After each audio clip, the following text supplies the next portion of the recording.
My name is Elizabeth Hiester from Client Earth, and I'm going to be introducing a panel of speakers who will be talking about the climate and energy policies of the EU and the extent to which they are addressing climate science. What I'm going to ask first is that Mikael Carlsson, the President of EEB, gives us the opening address.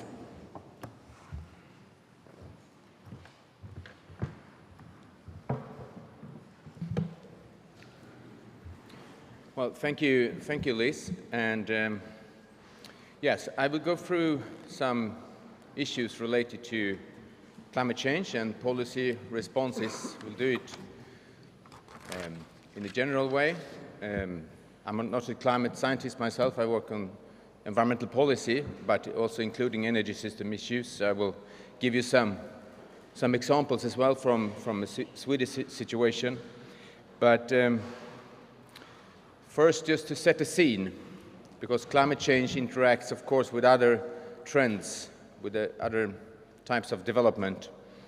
We have a huge pressure on the planet: population, GDP, direct investments, water use, fertilizers, paper consumption, and Will Steffen even pointed out McDonald's restaurants here. We see an accelerating pressure on the planet, with a result called nowadays in science Anthropocene. Rising concentrations of CO2, nitrogen, dinitrogen oxides, methane, floods, coastal zones, overfishing in marine ecosystems, all this leading to, you see in the bottom, to accelerating rate of extinction of species and loss of biodiversity. We've moved into a new phase in the history of mankind and in the history of the planet as well. Some weeks ago, IPCC presented the first working group report on the fifth assessment report. And I will give you some examples, but having followed this for quite many years, in a qualitative way, I would say that the message was clear already in 1995 in the second assessment report, perhaps to some extent also in the first assessment report. Now the quantification is clearer, the scientific proof is more robust, but the general message is more or less the same, maybe with the additional point that it's more urgent now than we thought before. First, a few words about the use of data. That was not on purpose, but that's the way some are using data, saying that the temperature has not increased, that there are plateaus, temperature plateaus, and you can say that they have been around in the past also, but looking at the trend, it's clear. It's very clear. Yeah. You know, when you talk about contrarians and climate deniers, this is what's happening. You get a virus eventually. Yeah.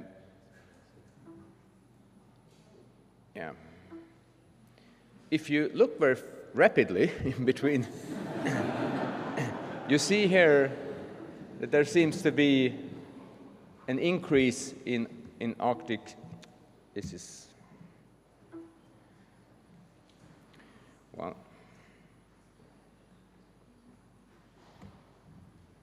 let's see if we can stop the animation and do like this instead.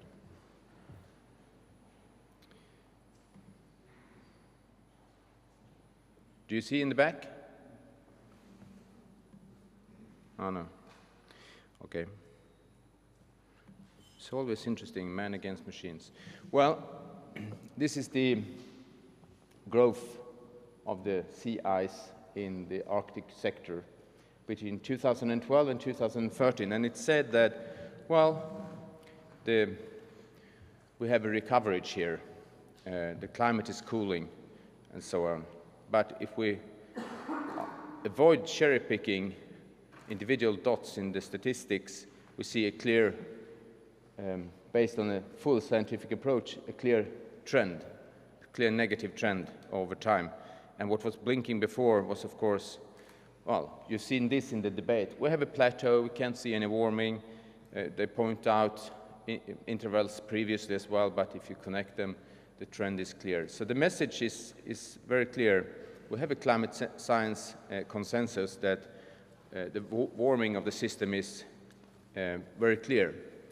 0.9 degrees Celsius the last century and up until today, more or less something in that order of magnitude. And when I say consensus, I mean consensus. Consensus is never 100.0% of all scientists. But by that day, science would be dead, because it's in the nature of science, of course, to challenge. You can always find someone with a PhD exam who claims the opposite of a scientific truth or fact. Of course, this develops over time. Climate science consensus, second point here is that global mean sea level will continue to rise during the 21st century. That is also clear. And the global surface temperature change for the end of the 21st century is likely to be 1.5 degrees Celsius relative to 1850 for all the scenarios they looked into now in the fifth assessment report. And that is above 1850. If we look at, we have the first report now in the fifth assessment, but we can go back and look at the effects and the consequences in previous reports, and also to what has been said about mitigation. And the global impact of climate change, let's try again if it is warmed up. If we take this 1.5 plus the warming that has taken place, we will go above 2. 2 is the political objective. It's interpreted a bit differently in different settings, but what we're talking about here is billions of persons at water stress or additional drought. We talk about 20 to 30% loss of species, coral reefs. Most of them are bleached, or we have a widespread coral mortality. 15, 20, perhaps 30% of all the species on Earth could be severely threatened or be lost 2, 3, 4 degrees. A development in food production that is clearly in the higher end here, clearly negative in all regions, and clearly negative in developing countries in the lower temperature increases. This is based on the previous report. The third assessment report included this amber diagram called Reasons for Concern. And you see here on the more systemic level, risks to unique and threatened systems, risk of extreme weather events, the distribution of impacts in some regions and in all regions, the aggregated impact, positive or negative on all metrics, large-scale discontinuities, very low and higher. In the fourth assessment report, this was not included, this diagram, but some scientists did it and published it in 2009, and what you see here is that the red is falling. And that is what I would say is most worrisome of what I've seen the last 10, 15 years in climate science, that, well, it's not, climate sensitivity is very difficult to improve the estimates. We know emissions, we know responses, but what's happening here is that the understanding of what will happen with a specific temperature increase has improved, and the result is that the negative effects will be much worse. What we thought happened previously at 2 or 3 degrees is now happening at 1 or 2 degrees warming, which means that the UNFCCC definition of a non-dangerous climate change, the interpretation of 2 degrees is clearly insufficient. We have that already perhaps with 1.5 degrees. I would call most of what's happening in the red area for dangerous. You need to redefine the word danger if you're not accepting that claim. Just one example, a few years old report from the International Food Policy Research Institute looking into developing countries. Climate change will cause yield declines for the most important crops, rice, maize, wheat, etc. This will result in additional price increases for the most important crops. The calorie availability in 2050 will not only be lower in the no climate change scenario, but it will decline compared to the levels in 2000, which means that child malnutrition will increase by 20% relative to a world with no climate change. Of course, it's more in our hands what will happen with child malnutrition, agriculture policies, trade policies, and those issues than climate change, but climate change is making everything more severe, more challenging. We can cope with this. We can improve child malnutrition even with a high temperature increase, of course, because it has to do with agriculture systems and trade systems, but it's much more difficult with climate change. So the fact that some people are using 1,000 kilogram cars here in Brussels to manage speed bumps to the extent that there exist any at all is actually something that's making the situation worse for women and children in the poorest regions on this planet. That's the problem in a nutshell. What are we looking at? Well, back again to the report that came some weeks ago. This plume of emissions, the cumulative total emissions since 1850. This is the way the world is moving. This is the direction the world is moving against. And we need to break, of course, all these curves immediately to avoid the worst scenarios. We will still suffer a lot from climate change, even if we're successful in bending the curves. Yeah. Just taking a bit longer time perspective, 800,000 years. We have 2008 observed, 2001 scenarios, lower and higher emission scenarios. We're changing the conditions for mankind fundamentally. I hope the animation can work on the next slide because it's a bit funny. I took it from a colleague here. No.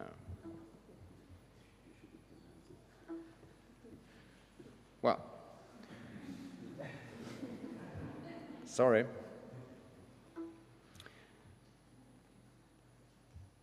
Yeah, the point here is that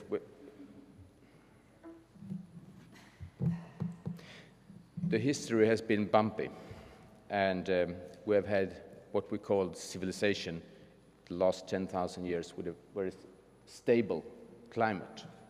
That's where everything has developed that we call society. Everything we are proud of in the history of mankind has developed in that period with stable climate. And we are now changing that radically. This leads to, the Commissioner mentioned the planetary boundaries. 350 ppm would perhaps be some entry point, and 550 ppm on the outer end of the zone of uncertainty. Somewhere here we have a threshold where we enter into systemic changes that are more or less vicious circles. Melting tundra, emissions of CH4 causing further warming, melting tundra, methane emissions are increasing, vicious circles that will be very difficult to cope with, that might accelerate the changes as well. Nicholas Stern pointed out a decade ago soon that this will be very costly. Decline in GDP 5 to 20% with a kind of business as usual scenario. But Stern also, and he has revisited and changed his recommendations and analysis, but he also pointed out many years ago that the costs here to deal with a 5 to 20% loss of GDP would be, depending on how we calculate, 1 to -1 or ±3% of GDP, which means that we can do a lot at negative cost. You see there's minus here. We can actually earn a lot in traditional terms as well when we do this. And these figures were presented in the high-level group of competitiveness, energy and environment when I was there, and made the competitiveness commissioner to say then that climate change is more important for Europe and the European Union and the Commission than competitiveness, which is interesting. figures are really delivering strong messages. This is in Swedish, it could be in English or whatever language. I don't want you to read it, but there is no shortage of ideas what we could do. These are some examples of existing or new, or a summary of policy tools that we have in individual countries, but not all over, not in all countries. We are learning slowly from good examples from one country to another. So fiscal policies, differentiated taxes, legal, spatial planning, system changes. We know a lot about the solutions. So I thought I could perhaps help them a bit, because this was not interesting or funny picture when it happened in Copenhagen. Oh God, what should we do? What should we do? And the blame game started, and it's still taking place. The vaccine would be energy efficiency, and you will hear more about it. This is an old study I did in 2001. We summarized for a lot of Swedish studies what could be done. Of course, we have a rebound effect. We have a system potential to consider, but what can be done here in cars, buses, trains, airplanes, houses, new houses. New houses today would be more than 100% if you use the best technology available. But we can do a lot with efficiency.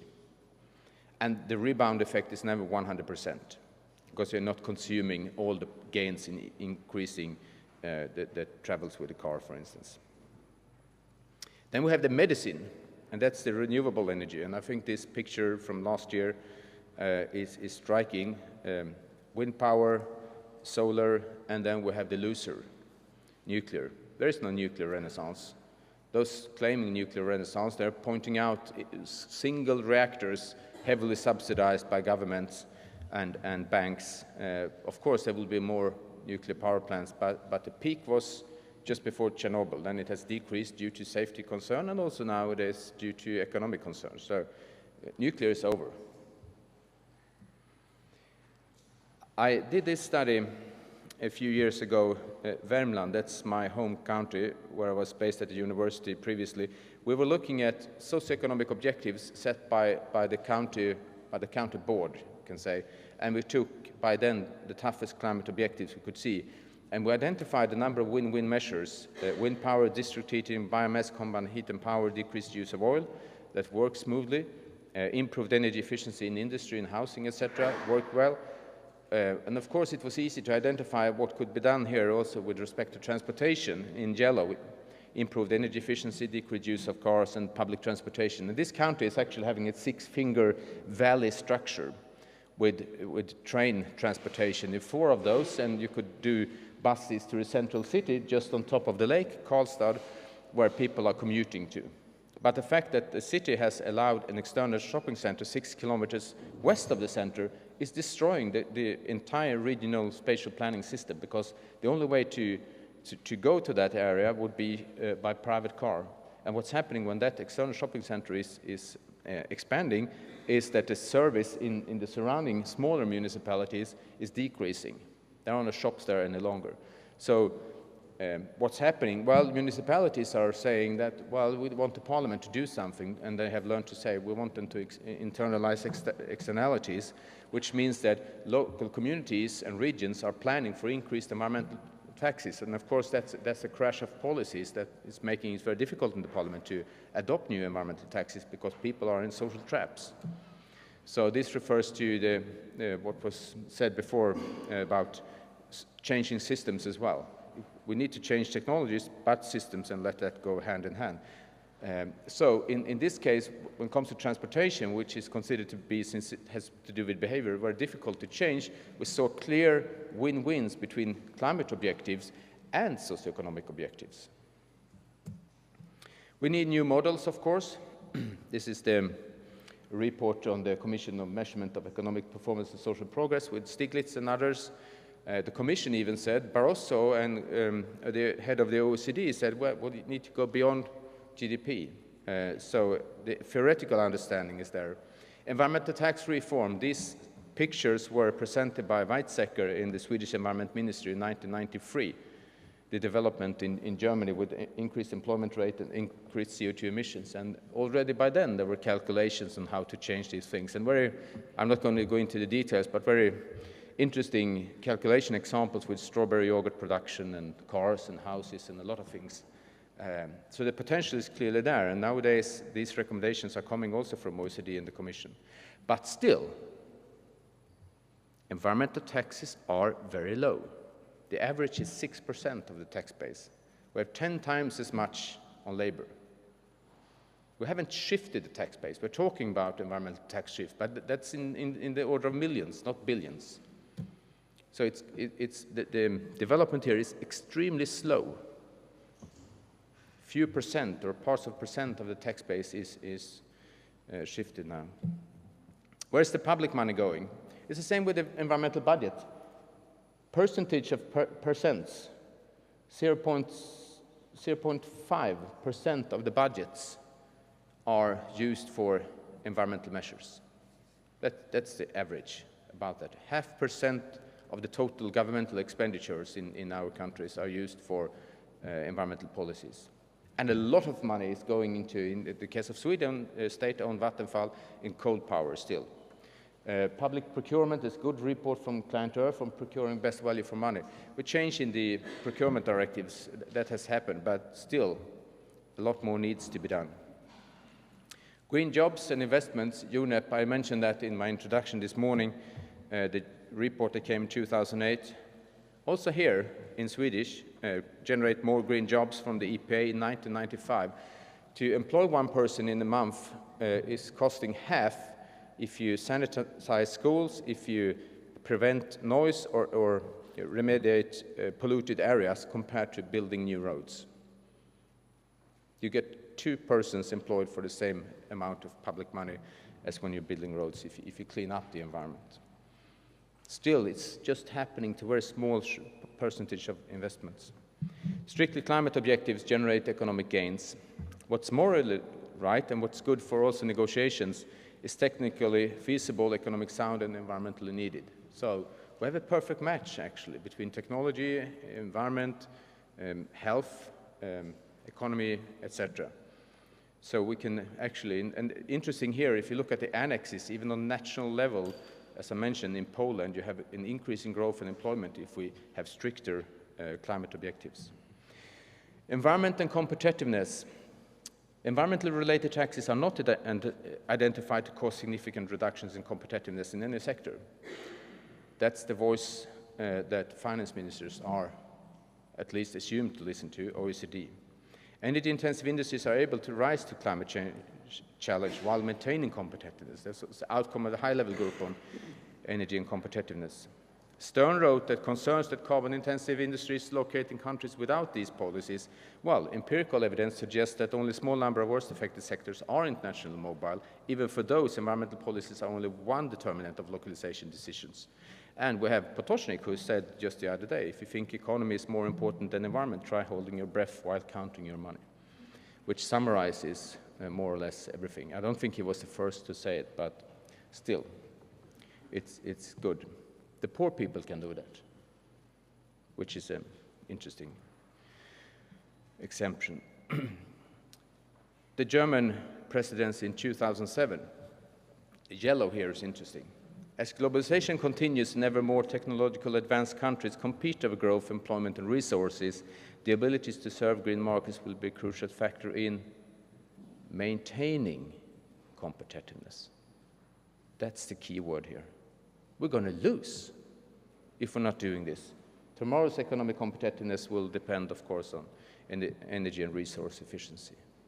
So all those arguments against stricter environmental policies lack today empirical and theoretical evidence. Finally, fundamentals of climate change policies. Well, we need to set targets close to 1.5 if we want to take dangers seriously, 350 ppm CO2. Globally, if we accept the idea of human rights, we should have equal per capita objectives. The polluter pays principle is key, and we need increased prices, not on fossil fuels, because that would stimulate even worse fossil fuels. We need increased prices on emissions of greenhouse gases. That's a fundamental difference in the frames of environmental fiscal reform, taking out subsidies that are harmful to the environment and moving into environmental tax reform. There are huge technological and systemic opportunities, and many of these can be done at negative costs. The fastest we can do is actually immediately rewarding for your wallet. That's to, well, take out the lamps and etc. Save energy. It's immediately profitable for any company or individual or municipality or government. For the EU, EB has formulated a number of objectives, at least 60% reduction of greenhouse gases. By that, already, the probability for moving above 2 degrees is very high. It's not 50-50, but it's high. 50-50 would be like flipping a coin with the Earth. We're a bit below that, but still, 60% is needed. 50% energy savings, that's a minimum. 45% sustainable renewables would also be a minimum. What's missing here is not technologies, ideas, policies, system changes. The resource that we lack is solidarity or empathy. All of us know how to do more. All companies and firms know that. All municipalities know it. All governments and politicians know how to do more without any negative aspect following from that, not even if you have the old glasses. So, to care about others on the earth today, other species, future generations, that is what is needed. And that's why civil society is the crucial factor for fostering stricter policies. Thank you.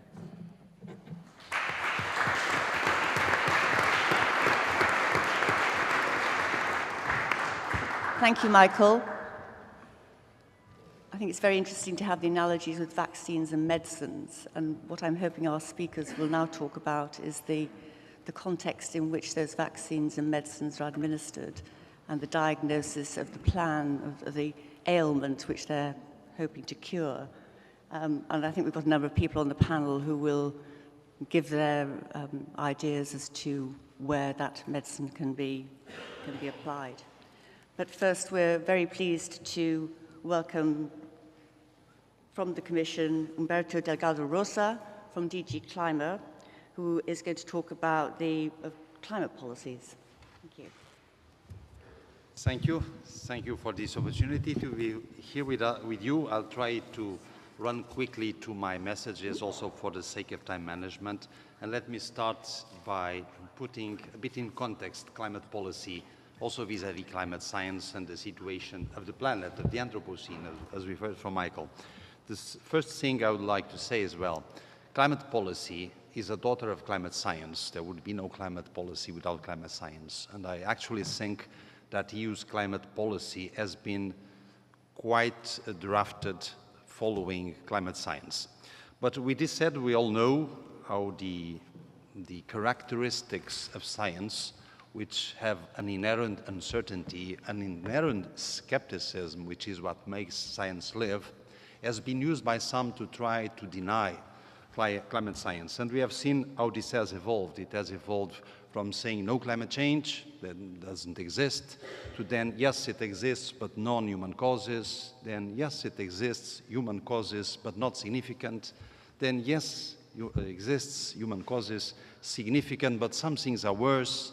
Or yes, it exists, it's significant, but we should not reduce emissions and do something else.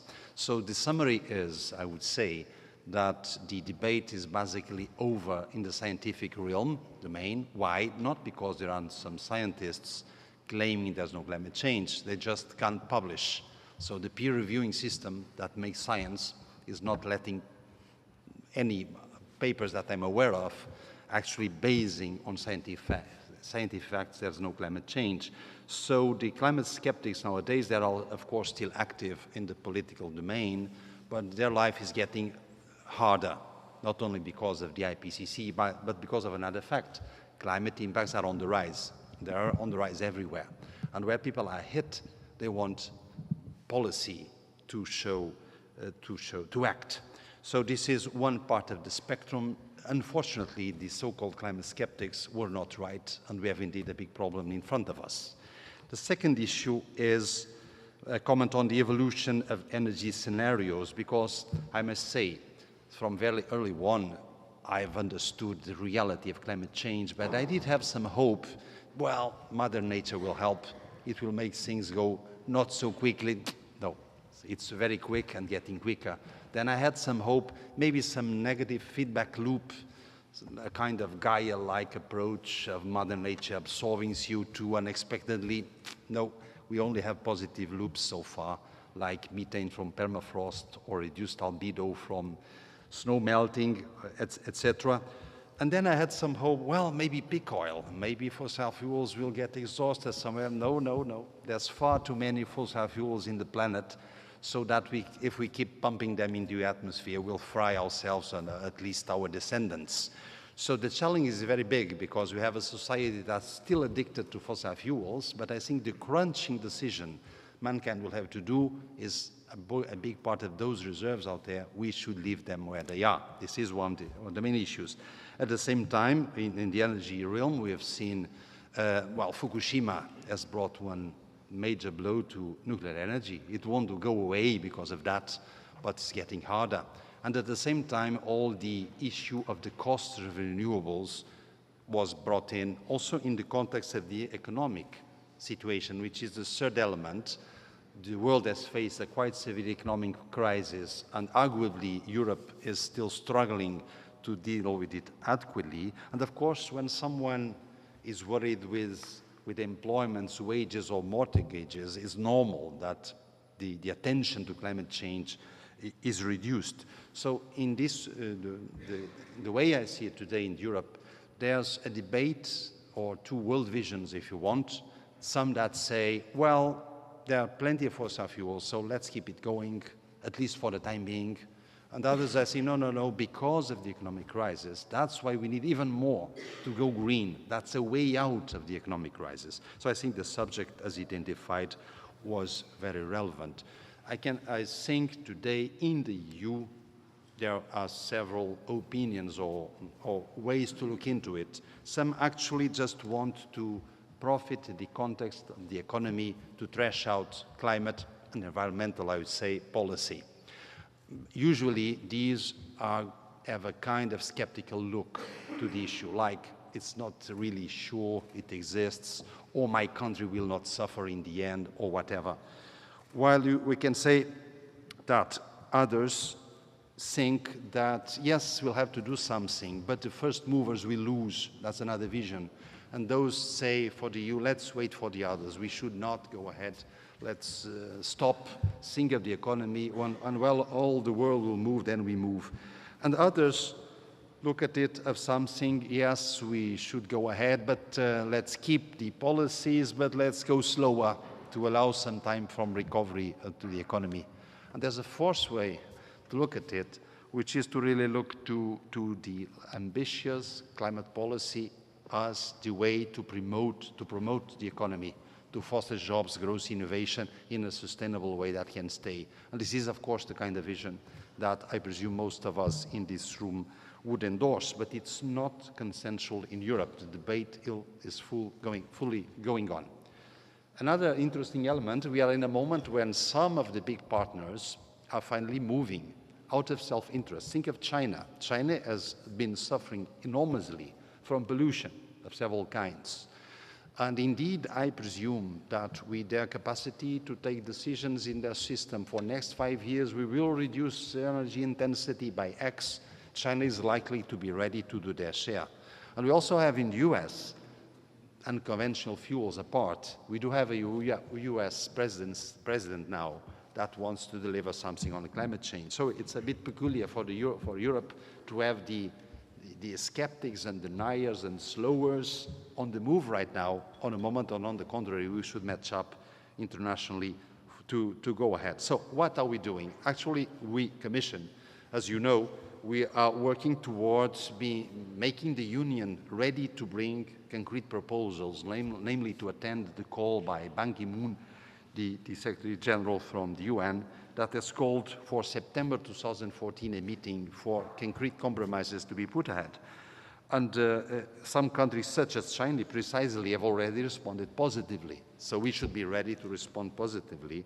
And you know, to have a clearer idea of our commitments, which is needed for European society, for European business, we are working on the so-called 2030 framework for climate and energy.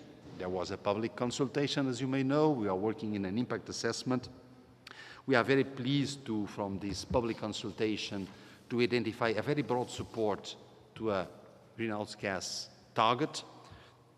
We actually think this target is important, and we think it should not be a conditional target. There's an element of self-interest of Europe to have a reduction in emissions irrespectively of the international situation.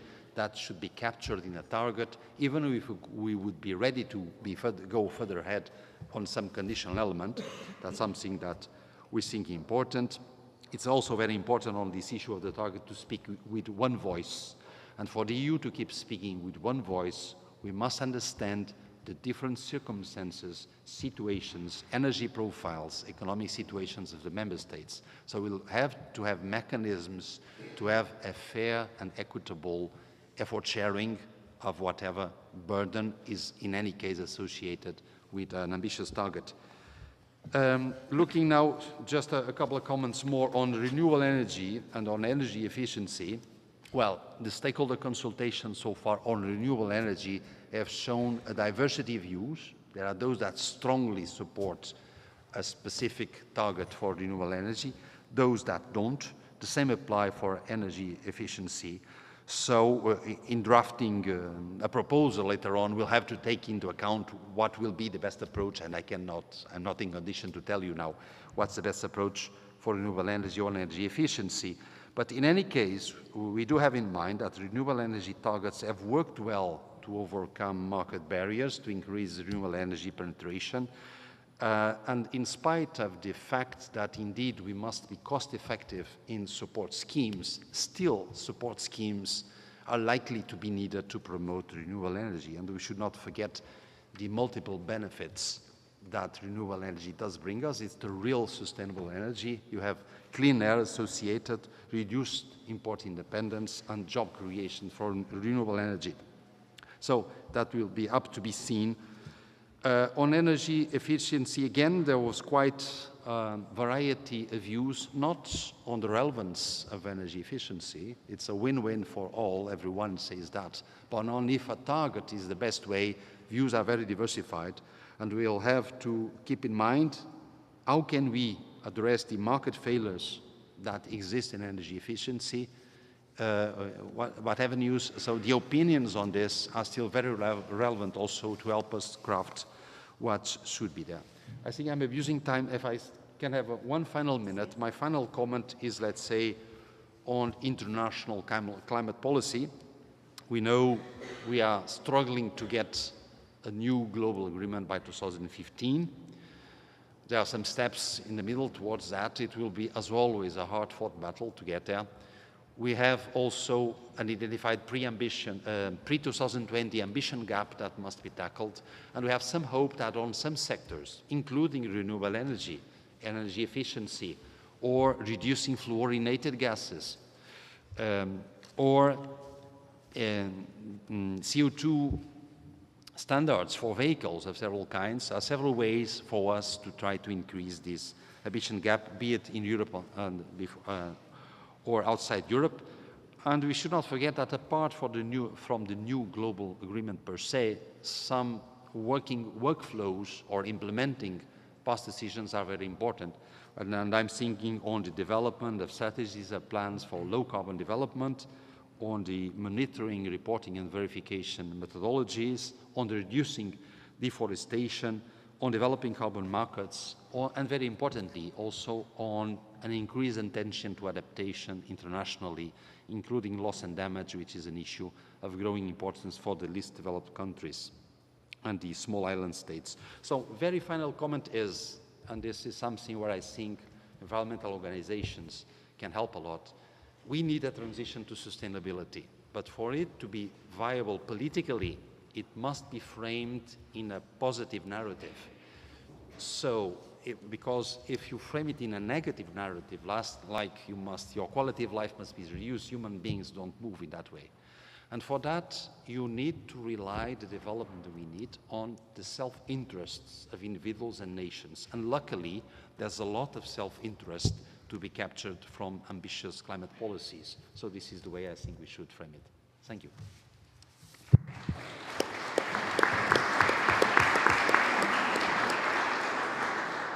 Thank you, Umberto. That is an interesting exposition of the range of opportunities which the EU has, I think, for developing particular policies that might address some of the issues which Michael identified. The question in my mind is, how is that all coordinated, and how do you actually move forward on some of the potential that is within the policies that the Commission is driving for? And now our next speakers will actually give a more specific focus, I think, on the areas that they work in, to look at particular policies or particular drivers that they would like to be improved as the Commission develops its new climate policies. So if I can ask Vendel first to talk about the perspective of Can Europe on the climate policy. Thank you very much, and thank you for giving the floor, and I'll try to be brief in the interest of time. So if we look back at the last couple of years, we've actually, since the adoption of the current climate and energy package in 2007, we've hardly seen any real substantial progress in climate policy in the European Union. On the opposite, what we've seen is that Europe hasn't been able to move to a 30% emission reduction target by 2020. The usefulness of the ETS, the emission trading scheme, has come to a standstill because Europe was unable to adapt to the economic crisis. And we've seen an increase of the narrative that climate change action is going against competitiveness, combined with this mythology that Europe is acting alone and therefore shouldn't continue to move forwards. So looking at that standstill, we might have the opportunity in the coming years to change that. There's a couple of things that happened last year or year and a half that might offer these opportunities. This includes the agreement between the world's governments to adopt a new international climate treaty by the end of 2015 in Paris. It includes the presentation of the Green Paper by the European Commission on the new post-2020 climate and energy policy framework, and it includes, just last month, the publication of the first report of the fifth assessment report of the IPCC. And we need to take use of these opportunities, and there's a number of important dates next year that will actually change the course of the climate change debate in Europe. There's agreement by the EU heads of state and government that they will discuss the post-2020 climate and energy targets in their European Council of March of next year. There's further publications from the IPCC in March on the impacts of climate change, in April on the potential solutions to the climate change crisis, and then in October the IPCC will bring everything together in what is called the synthesis report of the fifth assessment report. And then thirdly, what Umberto already referred to, UN Secretary General Ban Ki-moon is calling for a climate leaders summit in September of next year, where he expects climate leaders to take responsibility to move the issue forward. So we are looking at potentially an opportunity to move away from kind of the incremental progress that we've seen towards starting a real transformation of our economy into what is needed, which is phasing out of global greenhouse gas emissions shortly after the middle of this century. That's kind of what we're faced at, depending a little bit on whether we are working towards limiting global temperature rise below 2 degrees or below the 1.5 degree that still the majority of the world's governments are supporting, but they're unable to convince, let's say, the biggest emitters in this world.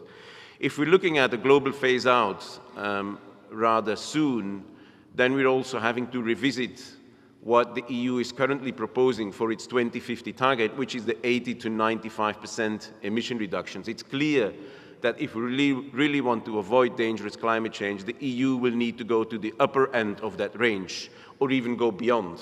We need domestic emission reductions in the EU of at least 95%. It is therefore deplorable that the European Commission, in its roadmap to 2050, is only modeling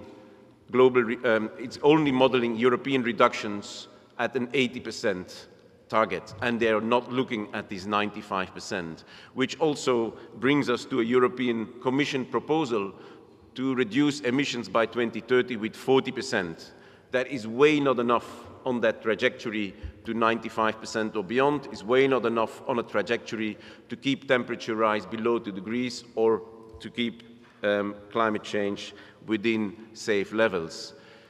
If you look at the trajectory from the current or the 2010 situation where the EU has a minus 15% reduction in the emissions towards a minus 95% in 2050, then the logical pathway is about 20% emission reductions for every decade. It's about 2% per year, which sounds a lot, but actually it is less than what we're doing today.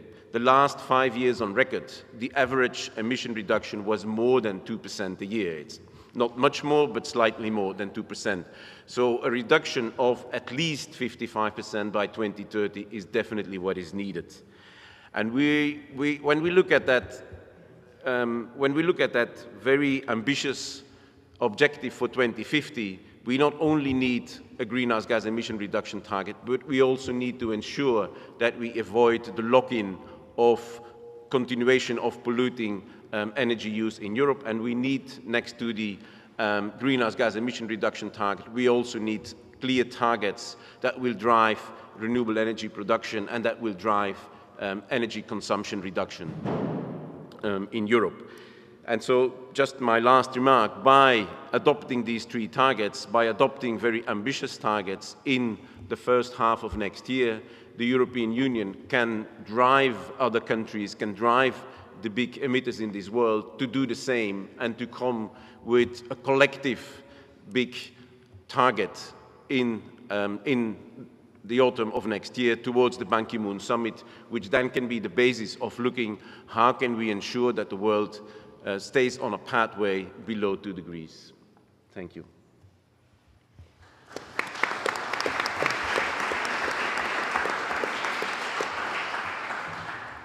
Thank you, Wendell. I think the very interesting comment there is just to show how broad the range of opportunities are for taking policy forward in a more active and positive way. A lot of the acquis gives the opportunity for things to be done with more binding targets or with more effort put into particular measures that are there. And I think if we would hear now from somebody in the renewables sector, that would give us an idea of what the opportunities are in policy, what needs to be done to actually achieve some results. Yes, thank you very much. Well, we've heard a lot about the problem. We've heard that one of the main solutions... It's not on. One of the main solutions, of course, is renewables. And this is also what the Commission has shown us in the 2050 roadmap, which Wendell rightly pointed out is probably not ambitious enough. But in any case, they've shown that no matter what we do, no matter which other technologies we deploy, renewables will have to be the core of our energy system in order to even reach an 80% reduction. I guess for 95 it would look even different. This is what they said in December 2011 when the roadmap came out. But some strange things are happening in the Commission, because when they communicate about the exact same roadmap today, so in 2050, in December 2011, they said 3 no regrets options: efficiency, renewables, and smarter infrastructure. When they talk about the exact same roadmap today, and this is a slide by DG Energy, but I've seen the same slide by DG Research, then you see the summary of the roadmap, the bottom line: no regrets, energy efficiency, smarter infrastructure, and gas, at least for transition. Renewables are no longer mentioned. And I think this is a pretty good illustration about the debate that we're currently finding ourselves in. There are some even stronger voices. Some of you may have followed the doings of the so-called Magritte group of 10 CEOs of large energy producers. This is actually a picture from a press conference they gave last week here in Brussels, saying there are 2 urgent actions that we need to take. Well, actually, they mentioned 3. But 2 messages were stop supporting renewables, and the second one was start supporting fossil fuels, because our plants are being mothballed and we don't get enough money for them anymore. The third message was set a binding climate target. I think what these people maybe realize, but maybe don't want to realize, and why they are coming with these messages is clear. To put it in the words of John Wellinghoff, the head of the US energy regulator, Solar is growing so fast, it's going to overtake everything. But it requires a change of the system. And then as Stephen Chu, the former US Energy Secretary said, if you're a utility company, you're not going to like that. But there is a different business model, and that's what people have to look into. And I think it's no doubt that renewables will, unfortunately this is leaving me now, that renewables will break through eventually, because costs are coming down so rapidly, and I'm not going to dwell on that, it's shown in the slide, but you can't see it anyway. It's modular, and people want it. It's going to come, but it's going to take a lot longer without a regulatory framework and without technical early adaptations. And this is exactly what these 10 CEOs of the Madrid group are currently trying to do, put barriers in the way and stop support. And with that, the transition will be much harder, probably when it comes more confrontational and disruptive because we're not prepared. But above all, it's going to be too late for the climate. And this is why we have to start working together now on making the transition of the energy system, which is actually quite a structural one. We need to rethink the energy system that we've got. And I promise this is the last final technical slide before I come to the policy. But I think it's important for the background. Because what we need is a much more flexible power system and transmission. And that means not only the generation. Coal and nuclear are very difficult to combine with renewables because they cannot adjust. We need more flexible generation, but we also need to use demand-side management, we need to use storage, and we need to combine the renewables that we've got smartly. We need an active distribution system to enable energy services and to enable aggregation. Today already we have 2.7 million PV systems connected in Europe. We need aggregation to make that work, and we need energy services to be activated and possible. We need to use the services that renewables can provide themselves. Renewables can do a lot for the system, that's often ignored. We were asked to be stupid and shut off as soon as there was some imbalance in the system. We actually can help stabilize the system, you just have to let us. And that's leading me to the last point. We need to have very different market products and rules. Why do we need to trade power a day or even longer ahead and trade it, for example, on balancing markets in 12 or 24-hour blocks? Why not trade it in 4-hour blocks and for intraday markets even in 1-hour blocks? This would be a way to let renewables go into a market and play there, which currently we don't have. So we depend on support schemes because we can't even play in the market that we have today. And if somebody says, stop support and then we'll see what happens, I can tell you what happens. Renewables cannot access this market properly. They can play on some products, but it's not made for them. And I think this leads me exactly to the policy conclusions, because in order to drive the structural change, to make the market able to integrate renewables and enable renewables to grow in the market, we need a strong and binding renewable energy target. And I assume pretty much the same about the structural barriers could be said about efficiency, but I'll leave that to Stefan to look into. But I think the message is clear. A climate or ETS-only approach is not going to help us overcome the structural barriers that we've got. We need a climate target. We need it to punish pollution and to get the dirtiest polluters out of the system. But an ETS-only approach is going to get us to possibly a shift from coal to gas.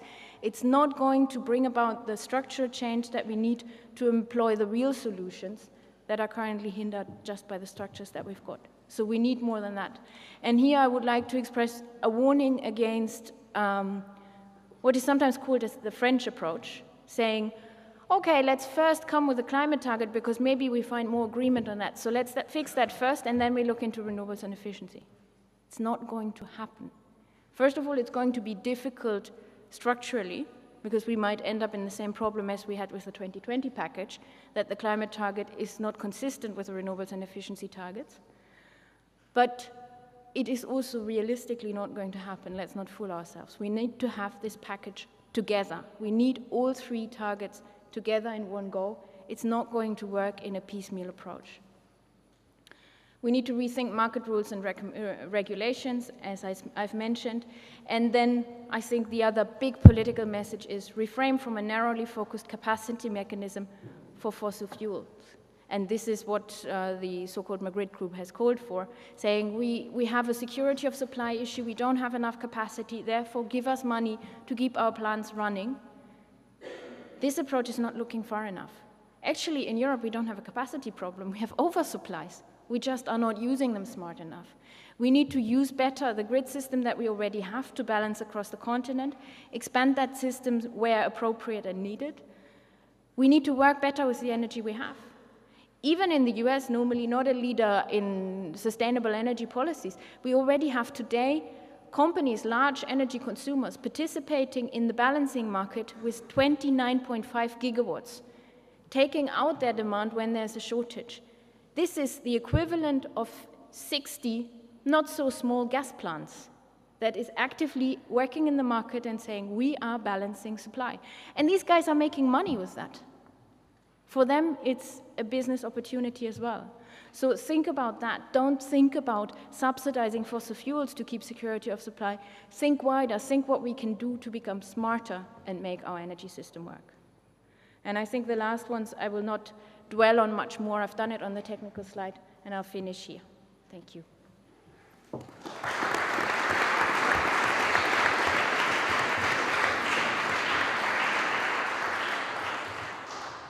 Thank you, Frauke.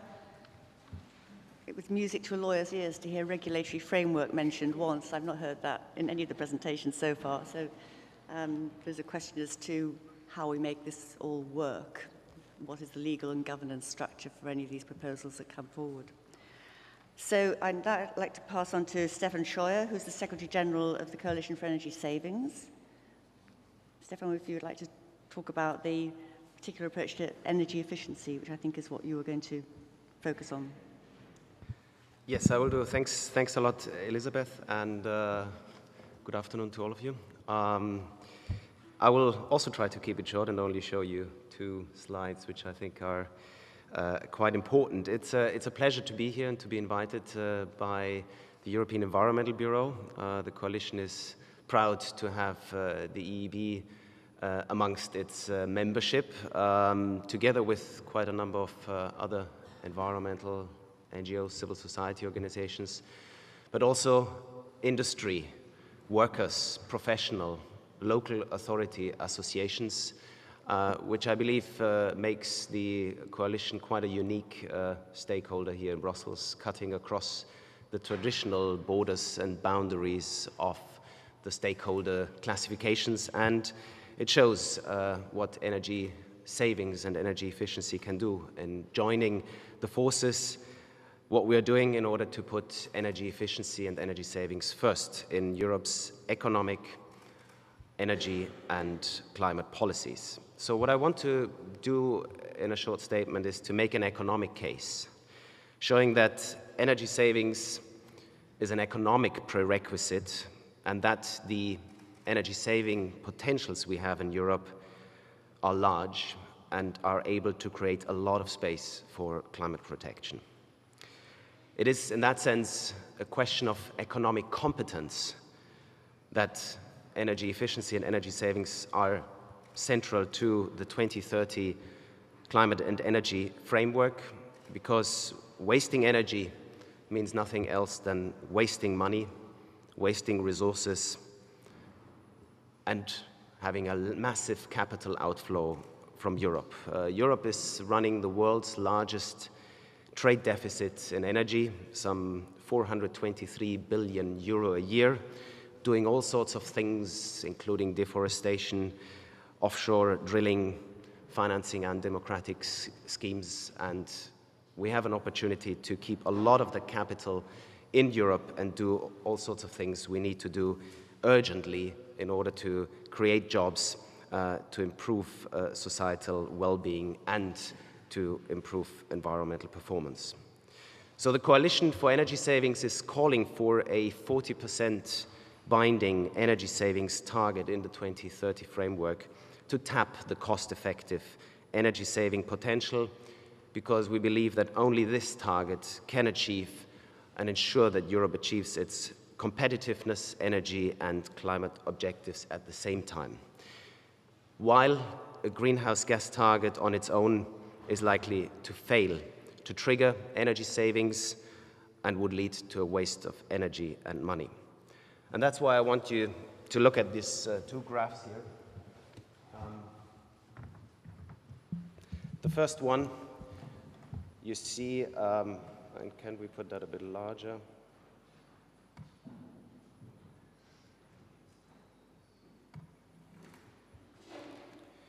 Showing you the results of Fraunhofer research. Okay, I did something wrong. Sorry for that. No, it's not stable.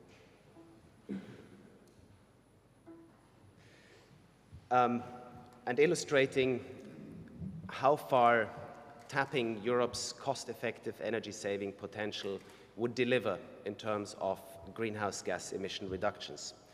What you see here is Europe's final energy consumption from the year 2005 to 2030, a high growth path, assuming economic growth quite beyond what we are used to today, and a low growth path, which is quite likely to happen, and the resulting energy consumption linked to that. The cost-effective energy-saving potential in Europe identified by the Fraunhofer Institute is 41%. That brings us down to these lines. So quite significantly reducing Europe's overall energy consumption by 2030. And then in these two scenarios, depending on the renewable shares, delivering between 49% and 61% greenhouse gas emission reductions just as a result of the reductions of emissions from the energy sector. And that is quite far-reaching, I believe, and shows how much space we have here to go. The 41% energy end-use savings I'm showing you here, as I said, is the cost-effective potential identified by the Fraunhofer Institute research. It is linked to net financial benefits of some 235 billion euro for households, for industries in reduced energy bills after the accounting for the investments needed to get there. So I think this is showing what we need when we look into competitiveness and improving Europe's productivity. That's how close we get to, I think, in a climate and energy package in addressing competitiveness, and that goes far beyond just looking at the energy prices and trying to compare ourselves with other regions in the world. What would happen if we don't start with the cost-effective energy savings potentials and would start with a greenhouse gas-only approach, which already Frauke mentioned as being quite a risky pathway? If you look at this, and we would start from 40% greenhouse gas emission reduction, the number, which unfortunately is traded a lot now in the political discussion, resulting from a roadmap produced by the European Commission on, we believe, not very robust modeling concerning the impacts of energy efficiency in particular. If we take that number and see what would be needed from energy efficiency, what would be the requirement in terms of reducing energy consumption? Again, the high growth and the low growth path. And what we would see is that under high growth scenario, we would need to reduce energy consumption by 25% only, under low growth, 0.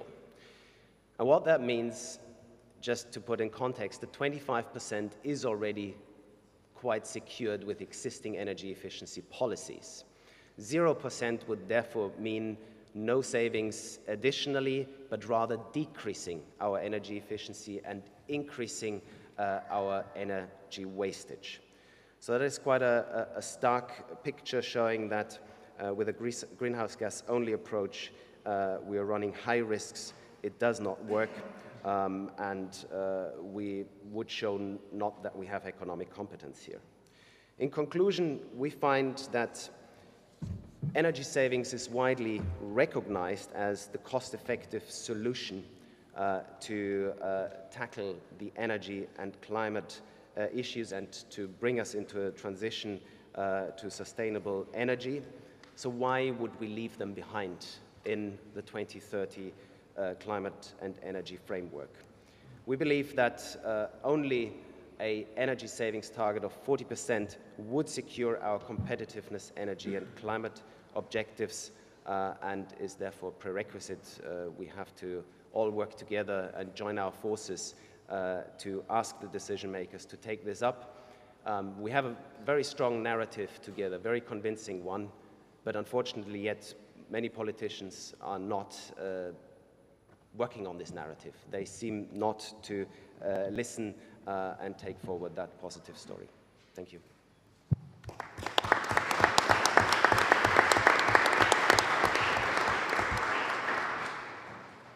Thank you, Stefan. I think we've now heard that about three areas of policy which could, if brought together, have some impact, if made more effective. What I'd like to do now is ask Barbara Mariani to present the response of industry. Barbara very kindly has stepped in for Alexandra Afra, who was unable to attend. And Barbara is the Senior Advisor on Environment, Climate and Energy at Confindustria. Thank you very much. Thank you to the European Environment Bureau for inviting Business Europe to participate in this debate. Confindustria is a member of Business Europe, and we've been very active in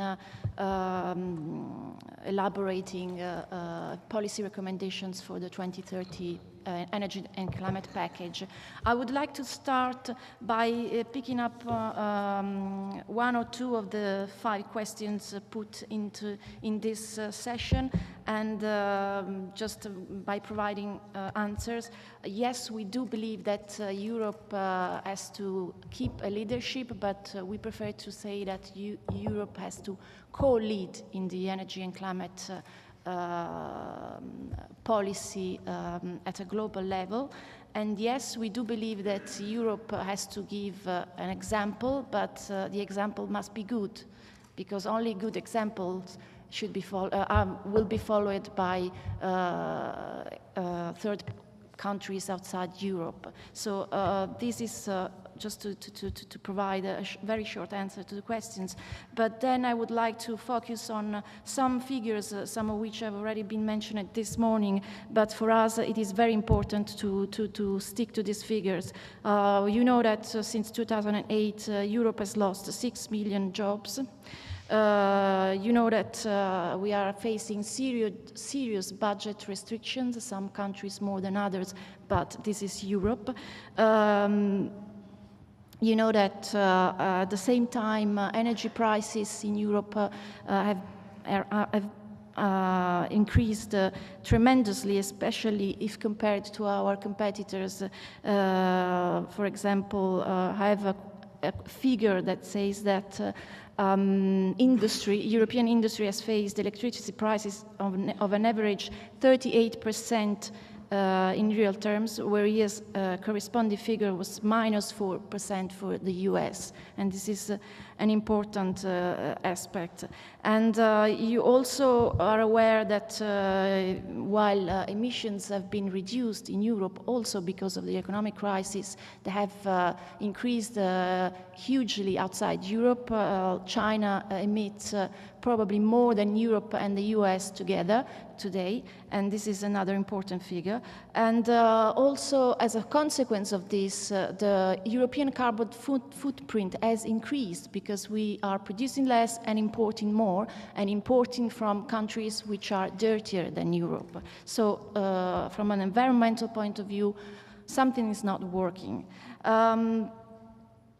So the outcome of these figures brings me to quote the fact that Europe nowadays emits 18% of global emissions. So, sorry, 11% of global emissions, which means that we have been doing our homework also because of the economic crisis, which is not a positive outcome. It is a very negative outcome, but this is the reality. So what we have done, starting from these figures, is to come up with some smart recommendations on how we could improve the way forward. We have embarked on a study on the 2020 climate and energy package, and we have identified some key issues that need to be tackled before deciding what kind of policies Europe will adopt after 2020. There are three main points that we focused on. First of all, competitiveness. We lost jobs, energy prices went up, so what do we need to do? We need to create jobs, we need to lower energy prices. This is good for individual consumers and this is good for industry. And without industry, there is no Europe. I would like to remind you that Barroso in his last speech said that an industrial base is essential for Europe. And so we really want to work to make this happen. The second thing is budget restrictions. There is less public money around and we need to spend it more cost efficiently. That's why later on I will explain to you why we came up with some solutions which are not probably the same as some other stakeholders would imagine. The third important element is the global agreement. Climate change is a global emergency and cannot be tackled with unilateral actions. So what we really ask for is a global agreement by 2015, which would really bind all parties to emissions reductions while maintaining a level playing field. Because closing down companies to open companies outside Europe where extra costs are lower does not help climate, does not help Europe. So this is, these are the main concepts on which we worked. And what we came up with is a series of policy recommendations that we've been presenting to European institutions since last June. And first of all, we would want to rebalance the three pillars of climate and energy policies, so environmental towards competitiveness and security of supply objectives. We ask for coherence in this system, with the aim to avoid overlapping of policies and lack of coordination, which has caused many examples of distortions in the internal market and of money that has not been spent smartly and that has or cost efficiently. Cost. High energy prices are a major problem, and we are very happy that the head of state during the last European Council in May declared that Europe needs to tackle this problem because energy is an essential factor in competitiveness. I'd just like to remind you that for some industry sectors, energy accounts for 40% of the costs of production. So it's quite an important issue to be tackled as soon as possible. Then coordination. Yes, we really ask for coordination of all policy instruments, and above all, in terms of energy policy in Europe, we call for stronger coordination between member states. I mean, decisions like that of Germany of phasing out nuclear without consulting or informing neighboring countries are having huge impacts on the European energy system overall and on economies. So we ask for stronger coordination when member states are deciding their energy policies, because as you know, energy mix is still a competence of member states and not of the European Union. Then last, but extremely important, the international scenario. As I said before, we are not happy with the progress so far. After Copenhagen, there has been a sort of lack in full involvement by third parties in engaging in what should be a binding agreement. And of course, yes, there have been positive cases like in China with the pilot projects of the provinces, like Australia, but we do believe that these do not make up for the magnitude of the effort that needs to be put in force in order to try to limit the damage that human activities are causing on the climate, and try to come close to the objective of keeping the temperature increase below 2 degrees at global level. So this is just to say that Business Europe is there. We are asking for a binding target for 2030, so we are not against ambitious policies. We are for ambitious policies, but policies need to be smart, need to be consistent, need to help Europe recover and not kill those who are already suffering, especially because this is something that will impact on Europe's society and economies. And so if we go for smarter policies, I think everybody will have to gain from this. I won't go too much into the details of our policy recommendations, just to mention what we mean when we say we want a target for 2030. What we mean is that we think that the policy is adopted so far, which have set at least 2 binding targets, and the third, which is partly binding, because the energy efficiency target is binding after the adoption of the Energy Efficiency Directive in 2012. We do believe that those measures are binding measures, and although there is no European binding targets, those who are subject to those measures will have to comply. So this is something that needs to be underlined. We are not.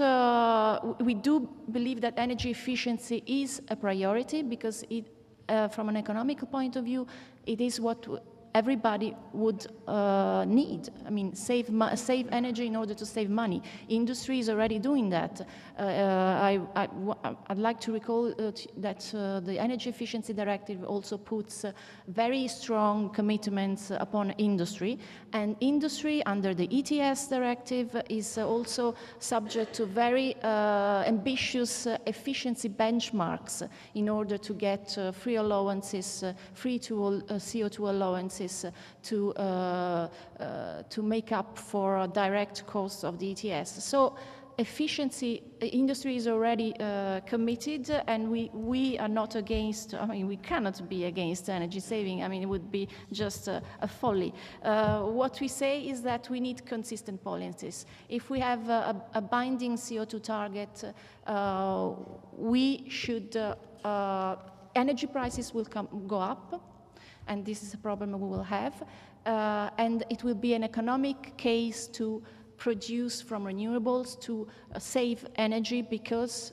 of a price put on the CO2. And as I mean, as everybody expects, with a CO2 single target in 2030, CO2 prices will come up, and this means that producing from renewables and saving energy will be a must for everybody. So I hope that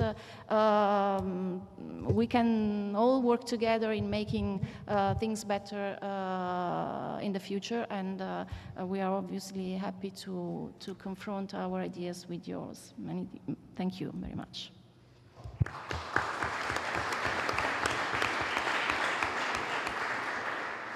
Thank you, Barbara. I'm very conscious that there are probably lots of tummies rumbling because it's getting past lunchtime and I've been told that lunch will be ready shortly. However, it would be good not to avoid taking questions. So if there are people who would like to ask questions, please do so, because I think there's been a lot discussed this morning which raises all sorts of issues that people may want to raise. So if we could have 2 or 3 questions and then we'll ask the panel to respond and then we can go to lunch. Yes, gentleman in the middle. Thank you. Samuel Martín Sosa from Ecologistas en Acción in Spain. It's always impressive to see the gap, the humongous gap between knowledge and science and the actions proposed to solve the problems. And we seem to, to keep, through our actions, keep ignoring the reality, because there is an urgency matter here that we're not taking into account. The International Energy Agency said last year that we need to leave underground 2/3 of the proven fossil fuel reserves if we want to comply with the 2 degrees Celsius objective. Why are we regulating fracking in the EU? Why are we looking for new reserves if we cannot even burn those we already know? I mean, we should be inviting member states to establish bans and prohibitions. Because the representative from the Commission said that we are fossil fuel addictive, and we are, but we are addictive to energy in general. And that takes me to Michael's presentation. He mentioned renewables as the medicine, and of course we need to release all the renewables potential, but that's probably not enough. That's not because it's impossible to replace our energy consumption just with renewables. And you mentioned also a vaccine. You call it the vaccine, is the energy efficiency, and it has a lot of potential, and you mentioned some data, and I agree on that. But it's probably still not enough, because cars are nowadays much more efficient than 20 years ago, and the pollution is greater than ever, because the number of cars kept increasing. So we probably need to start talking about absolute limits. We need caps. We need energy caps for those over-consuming, because we are not alone in the planet. Thank you. Thank you. Any other questions? Lady at the front. Ingrid Holmes from E3G. I've got a question for Barbara. We've heard a lot about concerns about job losses, quite rightly so today from you. Has Business Europe done any analysis on the employment opportunities, the potential jobs that could come from the delivery of a low-carbon transition? I'm thinking about steel production, cement, chemicals, plastics, all the things we're going to need to do a renewables build-out. And a second question also about analysis is you've obviously done a lot of thinking of the potential cost impacts of climate policies on industry competitiveness. We have a broader issue, though, which is global energy trends and the rise of Asia and heightened demand for fossil fuels from those parts of the world. Have you looked at the broader impact of those global drivers on competitiveness in the context of your arguments? Thank you. Are there any other questions we can put to the panel, and then I'll get them to respond? Andy. Andy Miles, Scottish Environment Link. A lot of what Europe can do in this area is about sending market signals to business. And with only planning powers, no planning powers over energy policy, the Scottish Parliament and the Scottish Government have said, don't bother investing in nuclear power stations, you won't get planning permission. The new planning policy is going through, and it's saying the same sort of thing to unconventional gas and fracking. And there are other regions of Europe and other countries which have taken a lead in that. As a consequence of these market signals coming from the politicians, we've seen massive investment, billions, going into the development of renewables. And the cost of renewable electricity, marine energy, even solar power in Scotland from improved photovoltaics, the cost of energy is plummeting from renewables. So the market signals that are given out by the politicians are the right signals. Business has actually been responding. Why is Europe hesitating to adopt the same sort of approach to give out signals, particularly against the development of unconventional glass, particularly if we want to maintain our leadership in terms of fighting climate change. Thank you, Andy. Again, in the interest of time, I would ask any particular panel member who would want to respond to do so, and then we can take it from there. Thank you. Just to reply to the two questions. On the first one, actually, Business Europe is carrying out right now a study on industrial policy.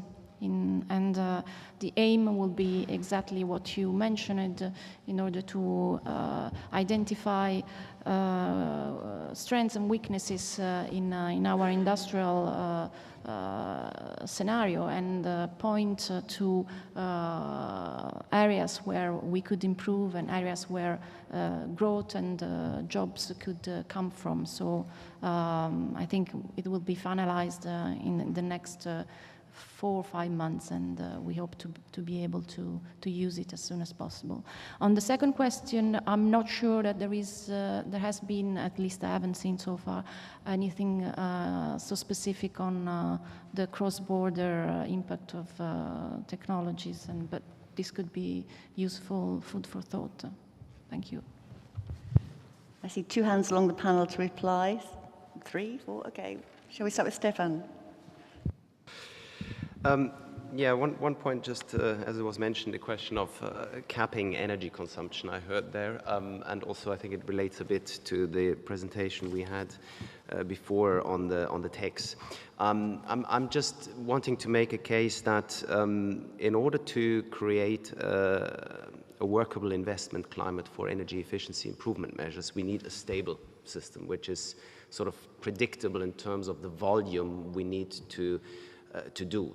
Let's say the percentage of building stock we need to renovate deeply, and these are long investment decisions, long-term decisions. Deep renovation will pay back after quite some time, but it will pay back, but we need that security, that outlook. And what we have seen is that we, with an energy savings target, we create that stability quite well. We can really show in terms of the number of buildings, the number of changes in industrial processes, etc., which are required, but not necessarily that this fixes exactly the amount of energy we're going to consume, because the economy is changing and fluctuating rapidly, structural changes do happen, and that makes the predictability a bit difficult. So I'm just putting that out. The other point I would like to make is that, and that's a bit in reaction to what we heard from Business Europe about energy efficiency being already, sort of a rationale. And of course, I know that industries who are energy intensive are doing quite a lot in improving their energy efficiency. But first of all, this is only a small part of the picture. The big picture is definitely with regards to transport, and even bigger so with the built environment. So that's not a good reason to not put energy efficiency center in the package, only because you think in industry you have got it under control. That's one point. The second one, it will not happen through an ETS, because ETS is an economic instrument, good to tackle economic barriers. Energy efficiency improvements are not hampered by mostly by economic barriers, but non-economic barriers, lack of information, lack of access to financing, just to name those. And we're not coming over those barriers with pricing instruments. That's just not effective. It hasn't worked in the past, and even I think if you beef up the ETS, it won't work in the future. We need dedicated approach to energy efficiency, and therefore we need a target. And I would be surprised why Business Europe is so much objecting to an energy savings target. I'm working with business associations who are very close to wanting that. They need that target and representing definitely a different part of the business environment. Thank you, Stefan. No, I think we have to move on because there are lots of people who want to talk. And I think I'm going to give the panel 1 minute each to make their responses, if I may. Okay, thank you. I'm lucky because Stefan has said a lot that I could have said as well, so I can hopefully keep my minute. I think the bottom line on the last question we had and on Stefan's response is that, yes, we need market signals, but if we just send one general one, it's going to be a lot more expensive than setting a specific one for renewables and efficiency. Because of the non-economic barriers that Stefan mentioned, in efficiency they are different than for renewables, but in the end of the day, that's what we need to tackle. And it's going to be all more expensive. If we all agree we need renewables and efficiency anyway, it's a lot more expensive to leave it to some carbon price to eventually send a sufficient signal, which investors will charge a lot of risk premium and everything else on top. Instead of just saying, here's your binding target for efficiency, here's your binding target for renewables, and until your technology has reached full competitiveness, we need to give you some specific support, but the more targeted, the cheaper it will be. And the target is there to overcome the structural barriers that we have and that can only be overcome with a very high carbon price or with very simple, straightforward structural measures to remove these barriers. And that's what we need these specific targets for. Thank you very much. Minute, Wendell. Yes. Well, I think it's crucial that the debate about climate action and competitiveness gets broadened from a focus that is only on the cost of climate action, not only to a focus on what are the benefits of climate action, but that it also includes a focus on the economic cost of inaction, which actually runs into the billions. Also, already now for Europe, we're losing billions a year because of lack of action on climate change. Thank you. Umberto. Also, I can keep 1 minute, but I'll try to do it quickly.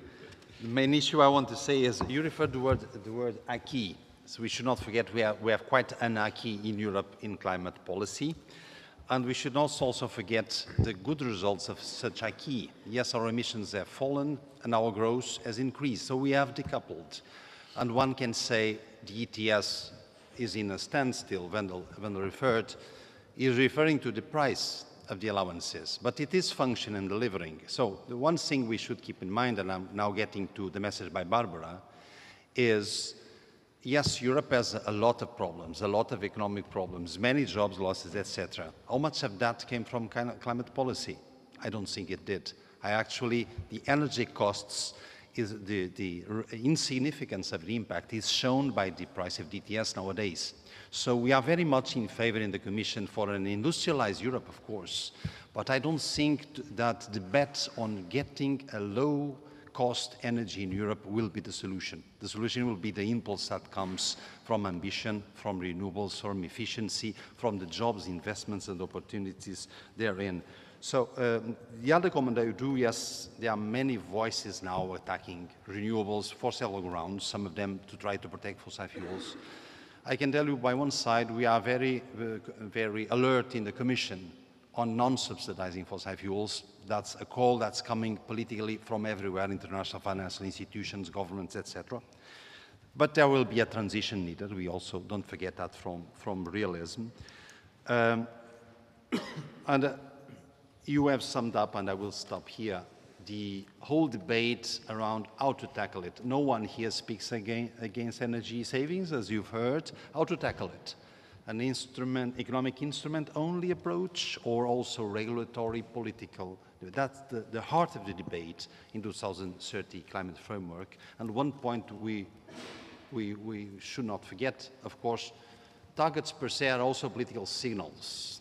So in the whole debate and the political reading, this should be taken into account. And finally, on the message of greater coordination of EU energy policies, the Commission can only say good idea.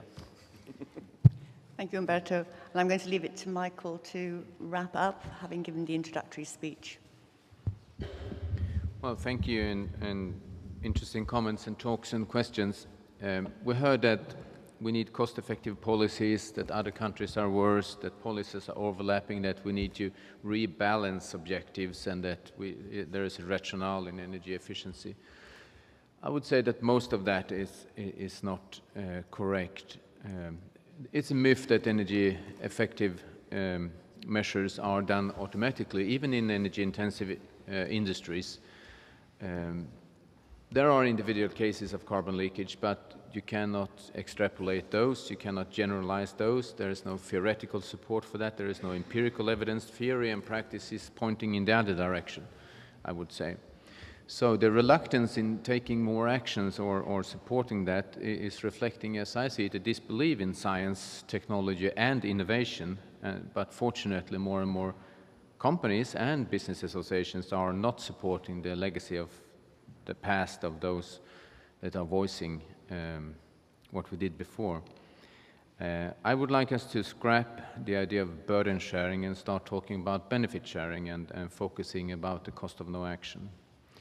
Then there has been some questions here about the choice of policies, and of course we talk about so many sectors, transportation, housing, energy, etc., etc. So we need a mix of policies. In some cases differentiated taxes might be better, in some cases a heavy CO2 tax might be the best one, in other cases we need regulatory frameworks with stringent criteria for different types of products and so on.